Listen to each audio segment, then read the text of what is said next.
नमस्कार। तो आज साल के आखिरी दिन प्रधानमंत्री नरेंद्र मोदी मन की बात करने वाले हैं, सीधे सुनते हैं। करेंगे, नए अनुभव शेयर करेंगे।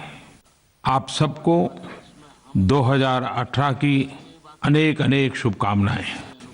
अभी पिछले दिनों 25 दिसंबर को विश्व भर में क्रिसमस का त्योहार धूमधाम से मनाया गया।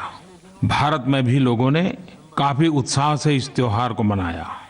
क्रिसमस के अवसर पर हम सब ईसा मसीह की महान शिक्षाओं को याद करते हैं और ईसा मसीह ने सबसे ज्यादा जिस बात पर बल दिया था वह था सेवा भाव।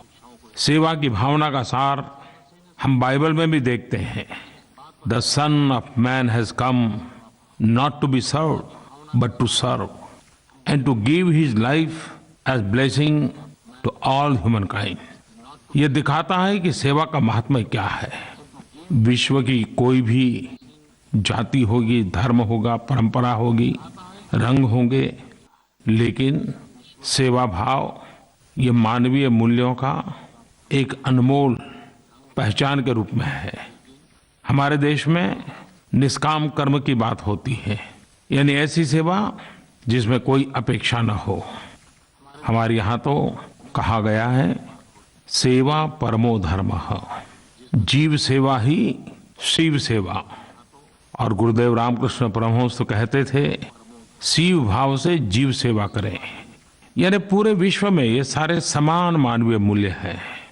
आए हम महापुरुषों का स्मरण करते हुए, पवित्र दिवसों की याद करते हुए हमारी इस महान मूल्य परंपरा को नई चेतना दें, नई ऊर्जा दें और खुद भी उसे जीने का प्रयास करें।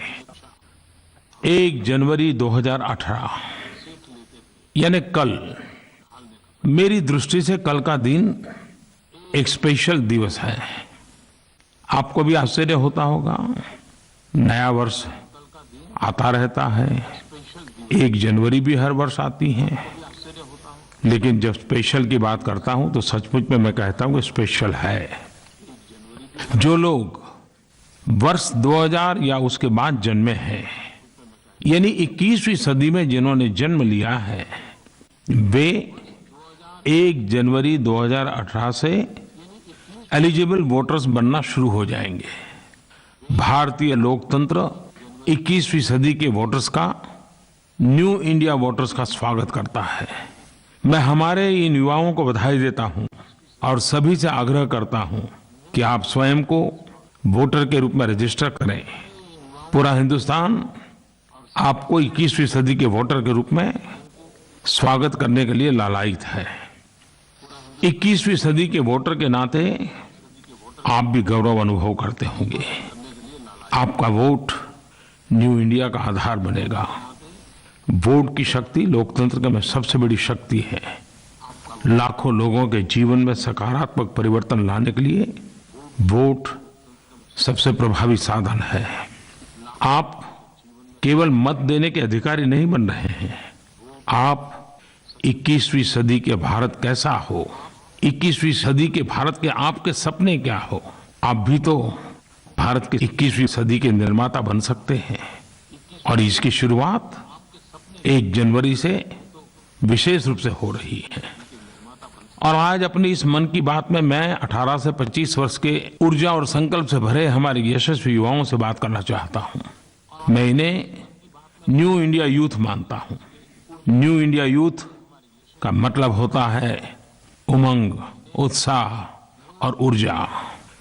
मेरा विश्वास है कि हमारे इन ऊर्जावान युवाओं के कौशल और ताकत से ही हमारा न्यू इंडिया का सपना सच होगा।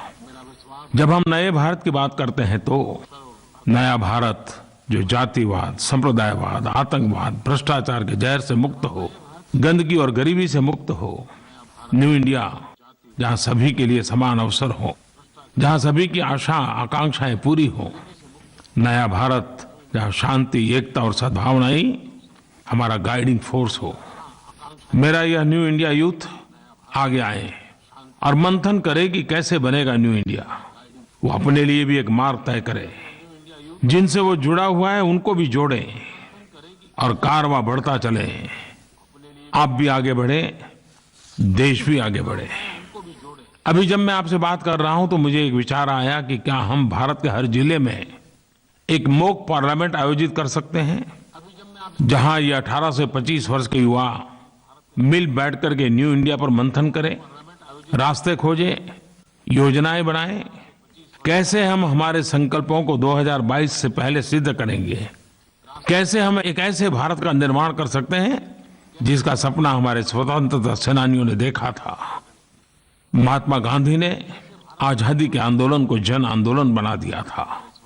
मेरे नौजवान साथियों, समय की मांग है कि हम भी 21वीं सदी के भव्य दिव्य भारत के लिए एक जन आंदोलन खड़ा करें।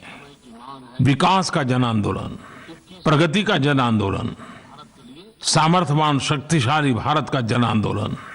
मैं चाहता हूं कि 15 अगस्त के आसपास दिल्ली में एक मॉक पार्लियामेंट का आयोजन हो, जहां प्रत्येक जिले से चुना गया एक युवा इस विषय पर चर्चा करें कि कैसे अगले 5 सालों में एक न्यू इंडिया का निर्माण किया जा सकता है, संकल्प से सिद्धि कैसे प्राप्त की जा सकती है। आज युवाओं के लिए ढेर सारे नए अवसर पैदा हुए हैं। स्किल डेवलपमेंट से लेकर के इनोवेशन और एंटरप्रेन्योरशिप में हमारे युवा आगे आ रहे हैं और सफल हो रहे हैं। मैं चाहूंगा कि इन सारे अवसरों की योजनाओं की जानकारी इस न्यू इंडिया यूथ को एक जगह कैसे मिले और इस बारे में कोई एक ऐसी व्यवस्था खड़ी की जाए ताकि 18 वर्ष का होते ही उसे इस दुनिया के बारे में, इन सारी चीजों के बारे में सहज रूप से जानकारी प्राप्त हो और वह आवश्यक लाभ भी ले सके। मेरे प्यारे देशवासियों, पिछली मन की बात में मैंने आपसे पॉजिटिविटी के महत्व के बारे में बात की थी। मुझे संस्कृत का एक श्लोक याद आ रहा है, उत्साहो बलवान आर्य नास्ति उत्साहन परम बलम सोत साहस्य लोकेशु न किचित अपि दुर्लभम। इसका मतलब होता है उत्साह से भरा एक व्यक्ति अत्यंत बलशाली होता है, क्योंकि उत्साह से बढ़कर कुछ नहीं होता। पॉजिटिविटी और उत्साह से भरे व्यक्ति के लिए कुछ भी असंभव नहीं। अंग्रेजी में भी लोग कहते हैं, pessimism leads to weakness, optimism to power. मैंने पिछली मन की बात में देशवासियों से अपील की थी कि वर्ष 2017 के अपने पॉजिटिव मोमेंट शेयर करें और 2018 का स्वागत एक पॉजिटिव एटमॉस्फेयर में करें। मुझे बहुत खुशी हुई कि भारी संख्या में लोगों ने सोशल मीडिया प्लेटफॉर्म, माईगॉव और नरेंद्र मोदी ऐप पर बहुत ही पॉजिटिव रिस्पांस दिया, अपने अनुभव शेयर किए। पॉजिटिव इंडिया हैशटैग के साथ लाखों ट्वीट्स किए गए, जिसकी पहुंच करीब करीब 150 करोड़ से भी अधिक लोगों तक पहुंची। एक तरह से पॉजिटिविटी का जो संचार भारत से आरंभ हुआ वह विश्व भर में फैला। जो ट्वीट्स और रिस्पांस आए वो सचमुच में इंस्पायरिंग थे, एक सुखद अनुभव था। कुछ देशवासियों ने इस वर्ष के उन घटनाक्रमों को साझा किया जिनका उनके मन पर विशेष प्रभाव पड़ा, सकारात्मक प्रभाव पड़ा। कुछ लोगों ने अपनी व्यक्तिगत उपलब्धियों को भी शेयर किया। मेरा नाम मीनू भाटिया है। मैं मयूर विहार पॉकेट 1 फेज 1 दिल्ली में रहती हूँ। मेरी बेटी MBA करना चाहती थी, जिसके लिए मुझे बैंक से लोन चाहिए था, जो मुझे बड़ी आसानी से मिल गया और मेरी बेटी की पढ़ाई चालू रही। मेरा नाम ज्योति राजेंद्र मारी है। मैं बोडर से बात कर रही हूँ। हमने 1 रुपया महीने का कट्टा वो बीमा था, ये मेरे पति ने कराया हुआ था और उनका एक्सीडेंट में निधन हो गया था। समय हमारी क्या हालत थी हमको ही पता। सरकार की ये मदद से मेरे को बहुत लाभ हुआ और मैं थोड़ी सी संभली उससे। मेरा नाम संतोष यादव है। हमारे गांव से भिन्नर गांव से 2017 से नेशनल हाईवे 222 गया है, तो इस वजह से हमारे सड़कें वो बहुत अच्छे हो गए और बिजनेस भी बढ़ने वाला है। मेरा नाम दीपांशु ओझा, मोहल्ला शाहबाजगंज, जिला सहारनपुर, उत्तर प्रदेश का निवासी। 2 घटनाएं हैं जो हमारे भारतीय सैनिकों के द्वारा, एक तो पाकिस्तान में उनके द्वारा की गई सर्जिकल स्ट्राइक, जिससे कि आतंकवाद के लॉन्चिंग पैड थे उनको नेस्तो नाबूद कर दिया गया और साथ ही साथ हमारे भारतीय सैनिकों का डोकलाम में जो पराक्रम देखने को मिला वो अतुलनीय है। मेरा नाम सतीश मेहवानी है। हमारे इलाके में पानी की समस्या थी। पिछले 40 साल से हम आर्मी के पाइपलाइन पर निर्भर हुआ करते थे। अभी अलग से पाइपलाइन हुई है यहाँ पर इंडिपेंडेंट, तो ये सबसे बड़ी उपलब्धि है हमारे 2017 की। ऐसे अनेक लोग हैं जो अपने अपने स्तर पर ऐसे कार्य कर रहे हैं जिनसे कई लोगों के जीवन में सकारात्मक बदलाव आ रहा है। वास्तव में यही तो न्यू इंडिया है जिसका हम सब मिलकर निर्माण कर रहे हैं। आइए इन्हीं छोटी छोटी खुशियों के साथ हम नव वर्ष में प्रवेश करें, नव वर्ष की शुरुआत करें और पॉजिटिव इंडिया से प्रोग्रेसिव इंडिया की दिशा में मजबूत कदम बढ़ाएं। जब हम सब पॉजिटिविटी की बात करते हैं तो मुझे भी एक बात शेयर करने का मन करता है। हाल ही में मुझे कश्मीर के प्रशासनिक सेवा के टॉपर अंजुम बशीर खान खट्टक की प्रेरणादायी कहानी के बारे में पता चला। उन्होंने आतंकवाद और घृणा के दंश से बाहर निकलकर कश्मीर एडमिनिस्ट्रेटिव सर्विस की परीक्षा में टॉप किया है। आप ये जानकर के हैरान रह जाएंगे कि 1990 में आतंकवादियों ने उनके पैतृक घर को जला दिया था। वहां आतंकवाद और हिंसा इतनी अधिक थी कि उनके परिवार को अपनी पैतृक जमीन को छोड़कर बाहर निकलना पड़ा। एक छोटे बच्चे के लिए उसके चारों ओर इतनी हिंसा का वातावरण दिल में नकारात्मक और कड़वाहट पैदा करने के लिए काफी था, पर अंजुम ने ऐसा नहीं होने दिया। उन्होंने कभी आशा नहीं छोड़ी। उन्होंने अपने लिए एक अलग रास्ता चुना, जनता की सेवा का रास्ता। वो विपरीत हालत से उभरकर बाहर आए और सफलता की अपनी कहानी खुद लिखी। आज वो सिर्फ जम्मू और कश्मीर के ही नहीं बल्कि पूरे देश के युवाओं के लिए प्रेरणा बन गए हैं। अंजुम ने साबित कर दिया है कि हालात कितने ही खराब क्यों न हो, सकारात्मक कार्यों के द्वारा निराशा के बादलों को भी ध्वस्त किया जा सकता है। अभी पिछले हफ्ते ही मुझे जम्मू कश्मीर की कुछ बेटियों से मिलने का अवसर मिला। उनमें जो जज्बा था, जो उत्साह था, जो सपने थे, और जब मैं उनसे सुन रहा था वो जीवन में कैसे कैसे क्षेत्रों में प्रगति करना चाहती हैं और कितनी आशा भरी जिंदगी वाले लोग थे, उनसे मैंने बातें की। कहीं निराशा का नामो निशान नहीं था। उत्साह था, उमंग था, ऊर्जा थी, सपने थे, संकल्प थे। उन बेटियों से जितना समय मैंने बिताया मुझे भी प्रेरणा मिली। और यही तो देश की ताकत है, यही तो मेरे युवा हैं, यही तो मेरे देश का भविष्य है। मेरे प्यारे देशवासियों, हमारे देश के ही नहीं, जब भी कभी विश्व के प्रसिद्ध धार्मिक स्थलों की चर्चा होती है तो केरल के सबरीमाला मंदिर की बात होनी बहुत स्वाभाविक है। विश्व प्रसिद्ध इस मंदिर में भगवान अयप्पा स्वामी का आशीर्वाद लेने के लिए हर वर्ष करोड़ों की संख्या में श्रद्धालु यहाँ आते हैं। जहाँ इतनी भारी संख्या में श्रद्धालु आते हों, जिस स्थान का इतना बड़ा महात्म्य हो, वहाँ स्वच्छता बनाए रखना कितनी बड़ी चुनौती हो सकती है। और विशेषकर उस जगह पर जो पहाड़ियों और जंगलों के बीच स्थित हो। लेकिन इस समस्या को भी संस्कार में कैसे बदला जा सकता है, समस्या में से उभरने का रास्ता कैसे खोजा जा सकता है, और जन भागीदारी की क्या ताकत होती है, ये अपने आप में सबरीमाला मंदिर एक उदाहरण के तौर पर है।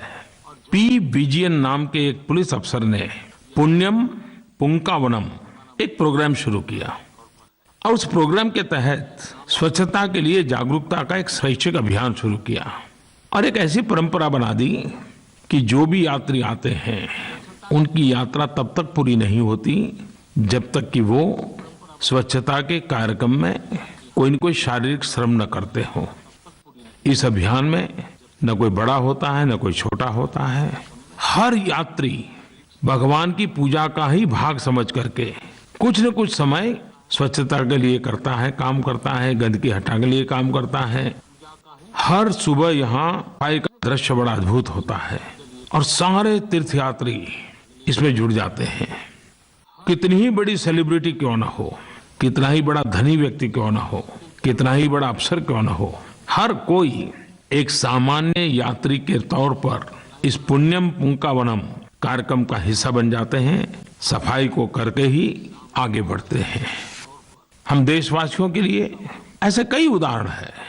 सबरीमाला में इतना आगे बढ़ा हुआ ये स्वच्छता अभियान और उसमें पुण्यम पुंकावनम ये हर यात्री के यात्रा का हिस्सा बन जाता है।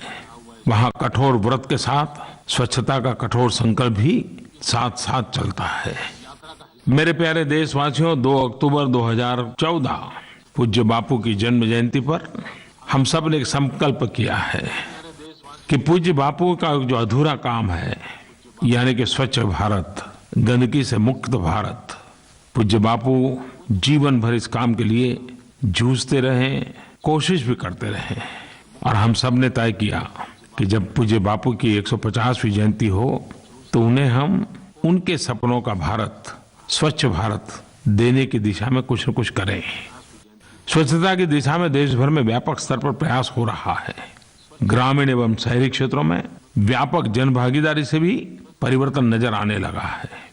शहरी क्षेत्रों में स्वच्छता के स्तर की उपलब्धियों का आकलन करने के लिए आगामी 4 जनवरी से 10 मार्च 2018 के बीच दुनिया का सबसे बड़ा सर्वे, स्वच्छ सर्वेक्षण 2018 किया जाएगा। यह सर्वे 4000 से भी अधिक शहरों में लगभग 40 करोड़ आबादी में किया जाएगा। इस सर्वे में जिन तथ्यों का आकलन किया जाएगा उनमें है शहरों में खुले में शौच से मुक्ति, कूड़े का कलेक्शन, कूड़े को उठाकर ले जाने के लिए परिवहन की व्यवस्था, वैज्ञानिक तरीके से कूड़े की प्रोसेसिंग, बिहेवियरल चेंज के लिए किए जा रहे प्रयास, कैपेसिटी बिल्डिंग और स्वच्छता के लिए गए इनोवेटिव प्रयास और इस काम के लिए जनभागीदारी। इस सर्वे के दौरान अलग अलग दल जाकर के शहरों का इंस्पेक्शन करेंगे, नागरिकों से बात करके उनकी प्रतिक्रिया लेंगे, स्वच्छता ऐप के उपयोग का तथा विभिन्न प्रकार के सेवा स्तरों में सुधार का एनालिसिस करेंगे। इसमें यह भी देखा जाएगा कि क्या ऐसी स्थायी व्यवस्था शहरों के द्वारा बनाई गई है जिससे शहर की स्वच्छता एक जन जन का स्वभाव बने, शहर का स्वभाव बन जाए। स्वच्छता सिर्फ सरकार करे ऐसा नहीं है, हर नागरिक एवं नागरिक संगठनों की भी बहुत बड़ी जिम्मेवारी है। और मेरी हर नागरिक से अपील है कि वे आने वाले दिनों में जो स्वच्छता सर्वे होने वाला है उसमें बढ़ चढ़ करके भाग लें और आपका शहर पीछे न रह जाए, आपका गली मोहल्ला पीछे न रह जाए, इसका बीड़ा उठाएं। मुझे पूरा विश्वास है कि घर से सूखा कूड़ा और गीला कूड़ा अलग अलग करके नीले और हरे डस्टबिन का उपयोग अब तो आपकी आदत बन ही गई होगी।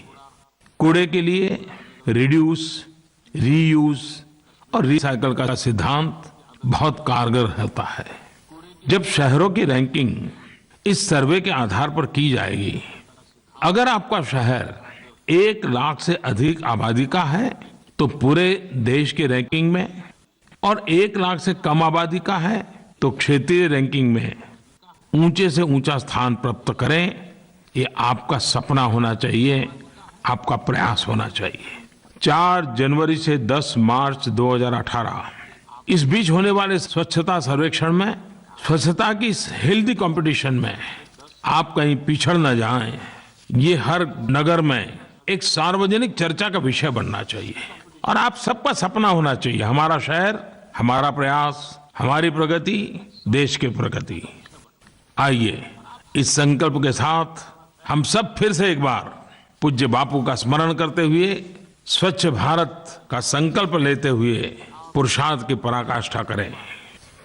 मेरे प्यारे देशवासियों, कुछ बातें ऐसी होती हैं जो दिखने में बहुत छोटी लगती हैं, लेकिन एक समाज के रूप में हमारी पहचान पर दूर दूर तक प्रभाव डालती रहती है। आज मन की बात के इस कार्यक्रम के माध्यम से मैं आपके साथ ऐसी एक बात शेयर करना चाहता हूं। हमारी जानकारी में एक बात आई कि यदि कोई मुस्लिम महिला हज यात्रा के लिए जाना चाहती है तो वह महरम या अपने मेल गार्डियन के बिना नहीं जा सकती है। जब मैंने इसके बारे में पहली बार सुना तो मैंने सोचा कि ऐसा कैसे हो सकता है, ऐसे नियम किसने बनाए होंगे, ये डिस्क्रिमिनेशन क्यों। और मैं जब उसकी गहराई में गया तो मैं हैरान हो गया। आजादी के 70 साल के बाद भी ये रिस्ट्रिक्शन लगाने वाले हम ही लोग थे। दशकों से मुस्लिम महिलाओं के साथ अन्याय हो रहा था, लेकिन कोई चर्चा ही नहीं थी। यहां तक कि कई इस्लामी देशों में भी यह नियम नहीं है, लेकिन भारत में मुस्लिम महिलाओं को यह अधिकार प्राप्त नहीं था। और मुझे खुशी है कि हमारी सरकार ने इस पर ध्यान दिया। हमारी मिनिस्ट्री ऑफ माइनॉरिटी अफेयर्स ने आवश्यक कदम भी उठाए और ये 70 साल से चली आ रही परंपरा को नष्ट करके इस रिस्ट्रिक्शन को हमने हटा दिया। आज मुस्लिम महिलाएं महरम के बिना हज के लिए जा सकती हैं और मुझे खुशी है कि इस बार लगभग 1300 मुस्लिम महिलाएं महरम के बिना हज जाने के लिए अप्लाई कर चुकी हैं।